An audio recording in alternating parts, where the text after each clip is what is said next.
GN001, HSA01 Gundam Avalanche Exia aka Gundam Avalanche Exia, is a variant of the GN001 Gundam Exia appearing in the side stories Mobile Suit Gundam OOV and Mobile Suit Gundam OOV Battlefield Record. The Gundam Avalanche Exia is the celestial being's Gundam Exia equipped with additional, high-mobility unit known as Avalanche Unit.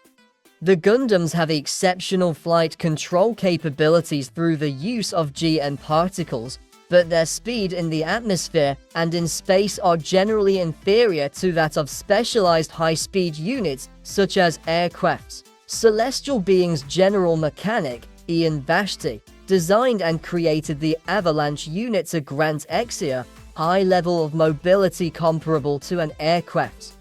This concept of utilizing a mobile suit like an aircraft is very similar to the AEU's, and might have been because Ian was previously the chief mechanic of EU's armed forces, and is highly skilled in such utilization of mobile suit. Resource from www.gundam.fandom.com. Let's review high-grade Exia Avalanche by Bandai. When assembling this kit there is no problem found. Assembling it is very comfortable, but little hand grenade kit. This is very old kit from 2010 years. Although assembling it is comfortable, but the details offered are very good. This kit looks awesome with combination blue and white, also very bulky. This kit has weaknesses, including being easy to come off and having too many stickers like on the shoulders and on the skirt.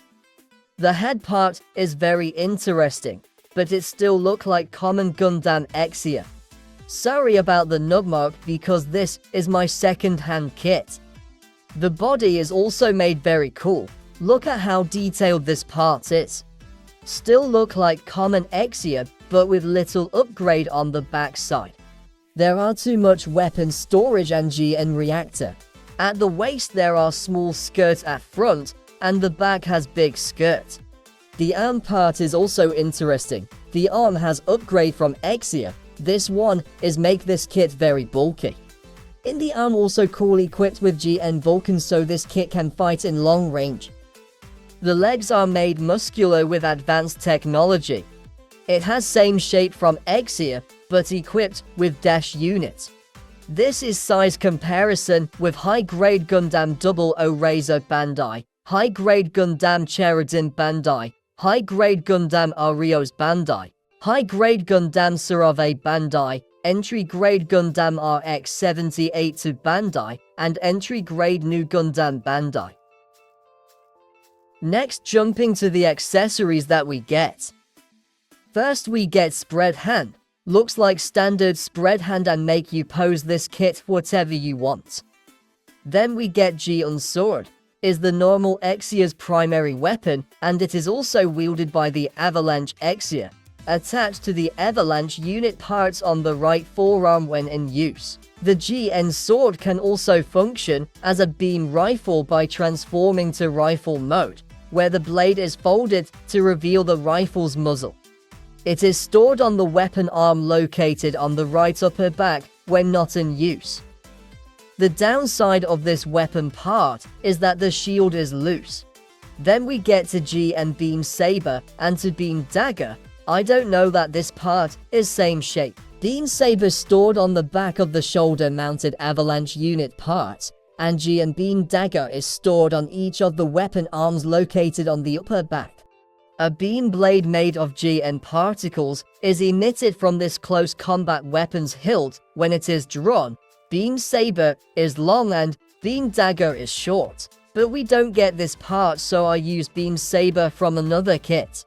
Next we get GN Long Blade and GN Short Blade, a pair of physical swords with different length, one long and one short. Their blades are enveloped with GN particles, enabling extraordinary cutting and piercing capabilities.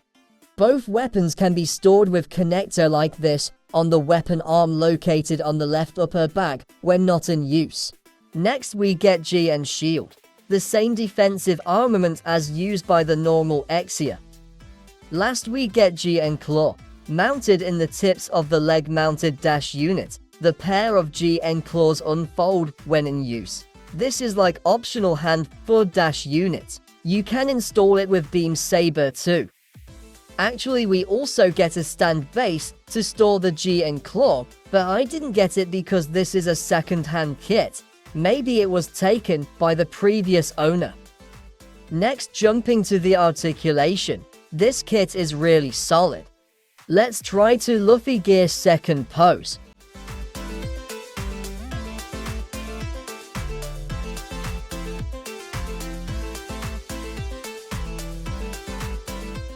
This kit cannot do that. It has limited articulation. Its head can tilt like this, he can nod like this, but it can turn fully because its head hits its body. On the arm part there is a butterfly joint, the shoulder can be raised this far, and the arm can be raised laterally this far. The arm can be rotated fully like this. In this part it can also be rotated fully. The elbow can be bent this far and straightened again, and the ball joint on the wrist. There is an articulation gimmick on the shoulder by opening the shoulder, and it will reveal the booster. In the body part, it cannot belly dance, it can bend very slightly, and it can spin completely like this. The antenna part on the body can be moved like this, the chest part can be moved like this, the front skirt can be lifted this far only, the back skirt can be lifted this far only, and the backpack part can be moved like this. On the leg part, it can kick forward this far and back this far only. The knees can be bent this far. The foot can pivot like this. The foot can go forward and backward, and the foot covers can also be moved, and the foot can be rotated fully like this. On the dash unit, it is activated by moving it like this, then attaching it to the sole of the foot. On the back of the leg there is a booster that can be moved like this. The front legs can also be moved to bring up the boosters in front. The lower part of the hip can be moved like this. Last but not least, this kit can only straddle this far. Very little because the connection is a ball joint. In my opinion, this kit is recommended to buy. I really like this kit because of the cool design and very bulky that makes it look really cool, limited articulation and also more gimmick articulation. Yet even little hand grenade. I give a 0.7.5 per 10 for this kit. But again, the decision to buy is up to you. Thanks for watching and see you next review.